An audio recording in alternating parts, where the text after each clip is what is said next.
Hi friends, good morning. இன்றைக்கி வீடே கமகமான மணக்கிற மாதிரி சன்னா மசாலா எப்படி பண்ணுறதுன்னு பார்க்கலாம். அதுக்கு ஒரு பேன் சூடானதும் 1 ஸ்பூன் தனியா, 1 ஸ்பூன் மிளகு, 1 ஸ்பூன் ஜீரகம் சேர்த்து நல்லா ஃப்ரை பண்ணிவிட்டு அதை பவுடர் பண்ணிடலாம். இன்னொரு பேன் சூடானதும் தாராளமாக எண்ணெய் விட்டு அதில் பட்டை, கிராம்பு, ஏலக்காய், லவங்கம், கருவேப்பிலை எல்லாம் சேர்த்து வெடிச்சதுக்கப்புறம் 2 பெரிய வெங்காயம், அது கூடயே கொஞ்சம் உப்பு போட்டு நல்லா வதக்கிக்கலாம்.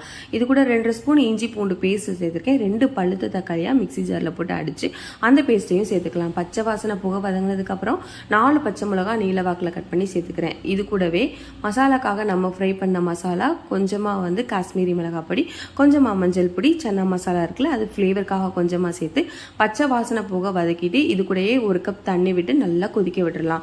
கொஞ்சதுக்கப்புறம் நான் சன்னா, அதாவது வெள்ளை சன்னா இருக்குல்ல அதை ஊற வச்சு வேக வச்சுருக்கேன். அதையும் மேஷ் பண்ணி ஒரு 1/2 கப்பு போட்டுட்டு 1 கப் சன்னாவும் போட்டுட்டு லாஸ்ட்டாக எல்லாம் கொதிச்சதுக்கப்புறம் கஸ்தூரி மெத்தி க்ரஷ் பண்ணி போட்டுக்கலாம்.